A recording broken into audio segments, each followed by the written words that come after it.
लेकिन ओझा जी चुनाव ऐसा बा जे चुनाव में 20 साल पहले जौन सरकार बा ना ओकरो याद ताज़ा कइल जा रहल बा लगातार। वो याद जब तक ताज़ा ना हुई तब तक चुनाव में मुद्दे ना बने। तो ये स्ट्रैटेजी है। बिल्कुल बिल्कुल बिल्कुल बिल्कुल। ये बिहार में मतलब चुनाव हो ही नहीं कर सका जंगल राज के नाम लेहल बिना, अपहरण उद्योग के नाम लेहल बिना। और बीजेपी के मैनिफेस्टो में देखी तो सेमी कंडक्टर। एक्चुअली आपने एक जो शुरुआत में बात कही थी ना, जब बिहार में नक्सलिज्म पनपना शुरू हुआ, जहानाबाद मैसेकर बात है वो जो ये जो सारा उद्योग पनपा, इसके पीछे एक बड़ी वैज्ञानिक कहानी, ऐसा नहीं अपने आप पनप गया। जब नक्सलिज्म पनपने लगा और लोगों की, सवर्णों की जमीन कब्जा होने लगी, बड़ी जबरदस्त घटना थी जहानाबाद मैसेकर। उसके बाद सवर्णों ने अपनी एक अलग सेना बनाई, रणवीर सेना। ये नक्सलाइट और रणवीर सेना, इन दोनों के युद्ध ने बिहार को अंधकार में ढकेला। जो मेन कॉज है वो ये है, इनकी शरण में ये सारे उद्योग पनपे। लेकिन ये जो नई पॉलिटिक्स कर रहे हैं, इनको एक बात तो मैसेज क्लियर है, आपके हर एक काम पे लोगों की नजर रहती है। गलत करोगे तो फिर ये सामने आएगा ही आएगा, उससे आप अपने को अलग नहीं कर सकते। मैं भट्ट साहब आपको एक बात बताऊं, ये जो बच्चे बैठे हुए, ये जो न्यू जनरेशन है, 2029 के बाद से जो चुनाव, मतलब 2029 का भी, ये जो नई जनरेशन अब बाहर आ रही है, जेन जी, एआई, आप तो यही है एआई, ये तो ना जात सुनेगी ना ये धर्म सुनेगी। ये बड़ी स्मार्ट जनरेशन पैदा हो रही है। ये भाई साहब कमरे में बैठे बैठे बता दे रही है। मेरे बच्चों ने मेरे मोबाइल में पता नहीं क्या सेटिंग कर दी कि मैं कहीं भी जा रहा हूं तो मेरी वाइफ कह रही कहाँ हो, मैंने कहा मैं करोल बाग में हूँ। नहीं, तुम तो मुखर्जी नगर में बैठे हो। मैंने कहा भैया इसको बुढ़िया वाला ग्लोब मिल गया क्या? वो एक कहानी हम बचपन में पढ़ते थे, एक बुढ़िया थी, उसके पास एक ग्लोब था, तो ग्लोब में देख लेती थी कौन कहाँ बैठा हुआ है। तो 3-4 बार जब ऐसा हो, मैंने कहा यार इससे कैसे पता चल जा रहा है यार। तो आपने अपनी धर्मपत्नी से पूछा क्योंकि ये पूरी रणनीति क्यों चुनी गई? नहीं, वो तो मतलब वो तो पत्नियों का प्रेरोगेटिव है और उनकी एक वो होती है क्यूरियोसिटी कि देखें आदमी हमसे सही कह रहा है कि नहीं। तो मैंने कहा कि भाई तुझे कैसे पता चल रहा है? भाई हम तो फ़ोन का इस्तेमाल करते हैं बात करने के लिए, गूगल के लिए। तब उसने बताया कि ये जो हमारा बच्चा है, इसने एक कोई, हमने पूछा ये क्या सेटिंग कर डाली? तो ये जो जनरेशन आ रही है बड़ी प्रॉमिसिंग जनरेशन है, क्योंकि change is the law of nature. 29 का चुनाव बहुत शानदार होगा। और उन चुनाव में वादों की बड़ी महत्वता है, बड़ी इंपॉर्टेंस है। बिल्कुल। बिहार चुनाव को लेकर एनडीए ने आज अपना घोषणा पत्र जारी कर दिया। 1 करोड़ नौकरी देने का वादा किया है। महिलाओं को 2 लाख तक की मदद दी जाएगी। इसके अलावा 1 करोड़ महिलाओं को लखपति दीदी बनाने की बात कही गई है। एनडीए संकल्प पत्र में 25 वादे किए गए, जिसमें जो किसान सम्मान निधि है उसे 6,000 से बढ़ा के 9,000 करने की बात की गई है। आइए सबसे पहले आपको दिखाते हैं इस संकल्प पत्र में क्या खास है। बिहार में महागठबंधन के तेजस्वी प्रण के बाद एनडीए ने अपना संकल्प पत्र जारी कर दिया है। संकल्प पत्र में एनडीए ने तमाम वादे किए हैं। संकल्प पत्र जारी करने के दौरान बीजेपी के राष्ट्रीय अध्यक्ष जेपी नड्डा, मुख्यमंत्री नीतीश कुमार के अलावा एनडीए के सभी सहयोगी दलों के नेता मौजूद रहे। एनडीए ने अपने संकल्प पत्र में 1 करोड़ सरकारी नौकरी और रोजगार देने का वादा किया है। इसके अलावा हर जिले में मेगा स्किल सेंटर खोलने, महिला रोजगार योजना से महिलाओं को 2 लाख तक सहायता राशि देने, 1 करोड़ महिलाओं को लखपति दीदी बनाने, किसान सम्मान निधि 9,000 तक करने के साथ 24 बड़े वादे किए हैं।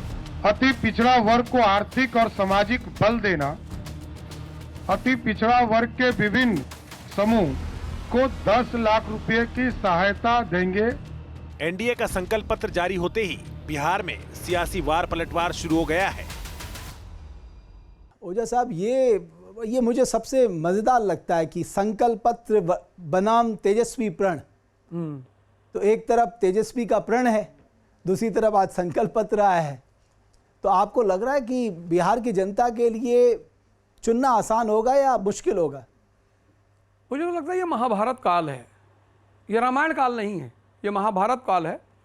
यहाँ जो सबसे ज़्यादा स्मार्ट होगा, भाई अर्जुन के साथ भगवान कृष्ण है और भीष्म पितामह सामने खड़े हैं, युद्ध शुरू होने जा रहा है। अर्जुन चारों तरफ देख रहा है, एक तरफ देख रहा है कि Andrew Simon, Michael Bevan, Steve Waugh, mark Waugh, एक से एक खिलाड़ी दूसरी टीम में खड़े हुए हैं। अर्जुन को लगता है कि यार ये तो एक ही ओवर में हरा के रख देंगे हमको। तो भगवान से कह रहा है कि हमको मोह पैदा हो रहा है, प्रेम। अरे भगवान ने कहा कुछ नहीं, तुझे प्रेम कुछ नहीं, तू डर, तेरे अंदर डर पैदा हो रहा है, तू चिंता मत कर। फिर उन्होंने अपना वो पूरा रूप वगैरह दिखाया और बोले तू नहीं लड़ेगा, मैं लड़ूंगा, तू बस खड़ा रह जा। तो बोले भीष्म पितामह को कैसे मारना? बोले मैं बताऊंगा। शिखंडी को आगे खड़ा कर दिया। अब धर्म युद्ध नहीं है, अब युद्ध है और सब कुछ जायज है। भाई दिल्ली में क्या कहा था? 500 रुपए का सिलेंडर दे देंगे और सारे दिल्ली वालों के घर में दिवाली में इतनी मिठाई बनी, 10-10 सिलेंडर लोग लेकर आए। मुझको बताया कि भैया हम तो ये शायद ये बैठे हुए हैं, भाई आप दिल्ली में रहते हैं तो आप कितने सिलेंडर लेकर आए थे? 10 लाए थे। देखिए अरे तो जब ये 10 लाए तो बिहार के लोग 15 सिलेंडर लेकर आएंगे। अब ये बिहार की जनता की बुद्धिमत्ता है, पूरे भारत का ड्रामा वो देख चुकी है। अब वो उसकी बुद्धिमत्ता है कि वो क्या निर्णय लेती है, किसकी तरफ जाती है। बिल्कुल, लेकिन ये वादों में आपको एक पॉइंट ऑफ अट्रैक्शन क्या लगता है? भाई चाहे तेजस्वी प्रण की बात हो, संकल्प पत्र की बात हो एनडीए की, आपके लिए पॉइंट ऑफ अट्रैक्शन क्या है? मुझे तो लगता है कि तेजस्वी यादव को प्रण लेने के बजाय सिर्फ एक बार लगातार कहना चाहिए था कि आप मुझे एक मौका दो। कह रहे हैं वो हर जगह से। नहीं, प्रण भी तो दे दिया ना, मैं ये कर दूंगा, मैं वो कर दूंगा, मैं फलाना कर दूंगा, डिवोर्स हो जाएगा। ये जो 90% लोगों का डिवोर्स होता है उसके पीछे रीजन यही होता है, शादी से पहले वो इतना वादा कर देते हैं, प्रण के बदले प्राण निकल जाता है।